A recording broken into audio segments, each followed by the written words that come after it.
povo da Terra, saiu mais um episódio de Super Dragon Ball Heroes, o anime mais polêmico da franquia Dragon Ball. Adorados por um, odiado por outros, mas que, gostando ou não, todo mundo para pra assistir. Seja por causa das transformações, seja por causa do fanservice, ou pela história. Gente, a história pode ser rasa no anime, principalmente por conta da duração que o anime tem. Independente dele ser promocional ou não, convenhamos que é um tempo bem curto para desenvolver qualquer história. Mas até que ela tá interessante. Não é tão bem trabalhada, mas tem seu espaço e tem seu lugar dentro das múltiplas histórias aí da franquia de Dragon Ball. E como era de se esperar, esse episódio foi totalmente diferente daquilo que o primeiro capítulo nessa nova saga do mangá mostrou. Assim como também apresentou uma narrativa diferente do próprio jogo. Como eu já tinha dito, isso já era de se esperar. Isso aconteceu em todos os episódios de Dragon Ball Heroes. Mas eu tenho que dizer que a narrativa do anime está cada vez mais se distanciando de outras mídias. Eu sei que muita gente reclama disso, e reclama inclusive disso ter rolado em Dragon Ball Super. Um mangá contando uma história e um anime contando outra. Mas eu acredito que isso é feito propositalmente mesmo, justamente para chamar a atenção do público. Afinal, será que as pessoas estariam comparando os eventos de um anime promocional se ele fosse igualzinho àquilo que é mostrado no mangá ou no jogo? Basicamente, o episódio mostrou ainda mais os poderes dos irmãos gêmeos Oren e Camin. Eles possuíram os corpos de Caulifla e Quero, assim como o Baby fazia com os Saiyajins em Dragon Ball GT. Isso porque Oren e Camin são criações dos Chisufurudins. E um ponto positivo do anime é que isso foi explicado diferente do mangá. Aliás, esse é um dos poucos momentos em que o anime de fato tem um desenvolvimento superior. No mangá, Kiabe está lutando sozinho contra Caulifla e Quero, já possuídas pelos gêmeos. Mas eles são surpreendidos por Vegeta e Trunks e acabam abandonando os corpos das Saiyajins. Só que é apenas isso. No mangá eles chegam e acabam percebendo que Oren e Camin são parasitas que controlam personalidades. Mas a história deles serem criações dos Chisufurudins não foi explorado, pelo menos no mangá. E aqui a gente vê mais uma outra grande diferença entre o mangá e o anime. Além do fato do rito, originalmente no mangá, nem está com o pessoal ali contra os gêmeos, Vegeta e Trunks conseguem fazer com que os gêmeos saíssem dos corpos das duas Saiyajins só na base da porrada. No anime foi feito toda uma pirotecnia do cacete. Vegeta teve que contar com a ajuda de Rito e Trunks, que desviaram a atenção dos gêmeos e depois imobilizaram eles. Enquanto o próprio Vegeta disparava um ataque poderoso nas duas Saiyajins possuídas. Para no fim, os gêmeos abandonarem os corpos das duas Saiyajins e ainda zoarem com a cara de todos ali. E talvez esse seja o maior problema e o rage que o anime vem sofrendo. A nerfada desgraçada que o Rito tomou nessa história do anime. No mangá, ele nem está vivenciando essa batalha. E a gente está vendo Trunks, Kiabe, Caulifla, Quero, Vegeta e Rito sofrendo contra apenas dois oponentes. É evidente que os gêmeos são fortes pra caramba, que os vilões dessa saga são overpowers. Afinal, um deles é o Zamasu, né? E o outro é um Saiyajin que encarou Vegeta Blue, Gogeta Super Saiyajin 4 e continua vivo. E eu tenho até que citar um outro ponto positivo do anime, que foi a introdução do Hatsu diante do Vegeta e dos outros. Já que a chegada dele oprimindo todo mundo nesse ponto do anime, em cima da semente do universo, para depois disparar aí um cubo de energia que literalmente implodiu um planeta inteiro. É uma prova de que a gente realmente não está lidando com personagens fracos.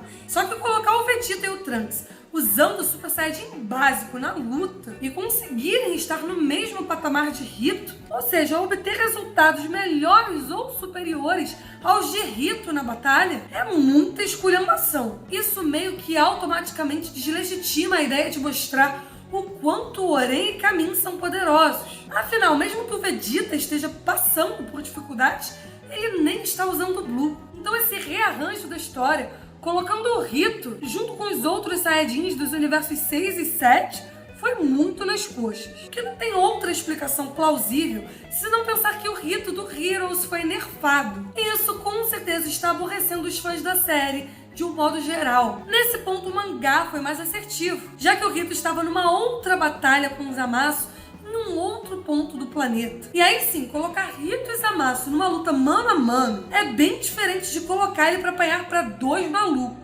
E aí depois esses dois malucos estão lutando razoavelmente de boa contra Trunks e Vegeta em suas formas Super Saiyajin básicas. Ou seja, o Rito foi completamente nerfado e tá fazendo vergonha. justamente pela má escolha de colocar um Super Saiyajin Vegeta, conseguindo lidar com a situação melhor do que o Rito pôde lidar com ela anteriormente, independente deles não estarem vencendo a batalha. E aí eu tenho mais uma outra reclamação a fazer sobre esse episódio. Por que diabos o Vegeta está usando o Super Saiyajin básico num momento tão crítico como esse, gente? Os oponentes conseguiram deter 4 dos maiores guerreiros do universo 6, sendo um deles o Rito, que é um oponente indiscutivelmente poderoso, e que ao menos na versão do anime é um personagem que rivaliza até com o Super Saiyajin Blue. E mesmo o Vegeta lidando melhor com a situação, até mesmo do que o próprio Rito, ele não está vencendo a batalha contra os gêmeos, inclusive está sendo ridicularizado. Então o Vegeta estaria usando o Super Saiyajin básico por estratégia ou por masoquismo? Ou realmente a burrice dos roteiristas? E novamente o mangá foi mais assertivo sobre isso, já que o Vegeta chega com um Blue ativado quando golpeia Kero em seu momento de possessão. Ou seja, mesmo não havendo luta significativa dele no mangá contra os gêmeos até o momento, o contexto parece fazer muito mais sentido. Enfim, o anime conseguiu estragar todo o contexto possível por causa de uma única transformação. Talvez se o Vegeta já chegasse com o Blue ativado, as pessoas conseguiriam entender que os oponentes são fortes. E isso não compararia o Rito com o próprio Super Saiyajin básico do Vegeta, não dando aí essa sensação de nerfada que o personagem parece que tomou. Para compensar, um ponto positivo foi o Hatsu se apresentando aos mocinhos da trama. O personagem tem como objetivo esmagar Zeno, os Kaioshins, os deuses da destruição, e colocá-los sobre os seus pés, com o pretexto de que traria a verdadeira liberdade a todos os humanos. A princípio você pensa que ele é um vilão anarquista, que não quer viver sob nenhum regime ou controle, que acha que os deuses subtraem a liberdade dos humanos. Mas na verdade o que eu entendi é que ele quer simplesmente assumir o comando. E é quando o Vegeta chama ele de hipócrita e ele próprio confirma que é. A cena toda foi bem legal de fato. O Hatsu é um personagem que consegue cativar. Ele tem o estilo dele e o mais interessante é com quem que ele foi fazer dupla, logo com o Zamasu. Afinal, um quer destruir os humanos e o outro quer destruir os deuses. Definitivamente essa dupla não vai dar muito certo. Mas a cada interação deles sempre pode ter certeza que vai sair alguma frase de efeito. No mangá, uma interação deles custou até uma zoada do Hatsu ao Zamasu, lembrando a hipocrisia do Zamasu em odiar os humanos quando nenhum deus ele era mais, já que ele tinha um corpo de um humano, né? No anime não rolou essa conversa, mas no anime o Zamasu já deixa claro que não está muito afim de receber ordens de Hatsu, o que mostra que essa dupla realmente está legal pra caramba. Por mais fanservice que seja trazer Zamasu de volta pra série, ele é um ótimo personagem. E esse conflito de interesses,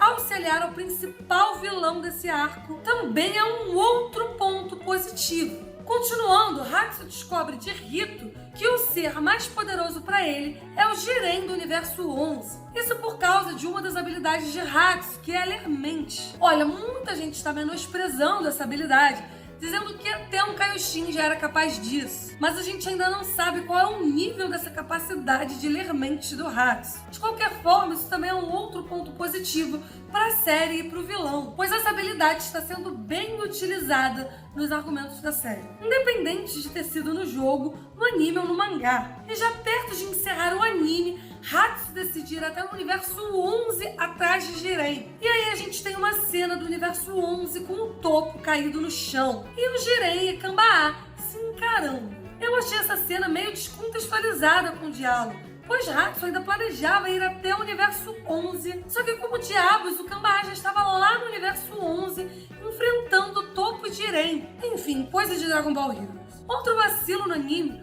foi ignorar completamente o processo de recuperação do Kambaa. No mangá, vimos o Kambaa meio vitrificado, no que parecia ser o seu processo de recuperação. O anime ignorou isso completamente e já colocou ele para sair no tapa com o Jiren, sem mostrar aí como foi esse processo. É um detalhe, né? Mas fazer o quê? Enfim, gente, a última cena do anime, muito parecida com a do mangá e talvez a que mais tenha gerado polêmica essa semana, foi o Goku vivinho no Palácio de Zeno, ao lado de Daishinkan e com as mesmas roupas dele. No mangá, o Goku é dado como vivo. O Daishinkan diz que as forças do Goku já voltaram por completo e fala que irá mandar ele de volta para junto dos companheiros, já que o Daishinkan tem coisas a fazer. Só que no anime é passado a ideia de que o Goku na verdade ressuscitou, principalmente por causa do nome do próximo episódio. Fora que o diálogo entre Goku e Daishinkan sugere até que o próprio Daishinkan possa interferir. É claro, ficou meio vago, subjetivo. Só que de qualquer forma, nem o anime nem o mangá responderam ainda como que o Goku foi parar no Palácio de Zeno e se ele de fato se tornou ou não aprendiz do Daishinkan. E aí, será que vai vir o Ki dos Anjos no Heroes? É isso, gente, o bebê já acordou. Eu espero que vocês tenham gostado. Um beijo e até o próximo vídeo.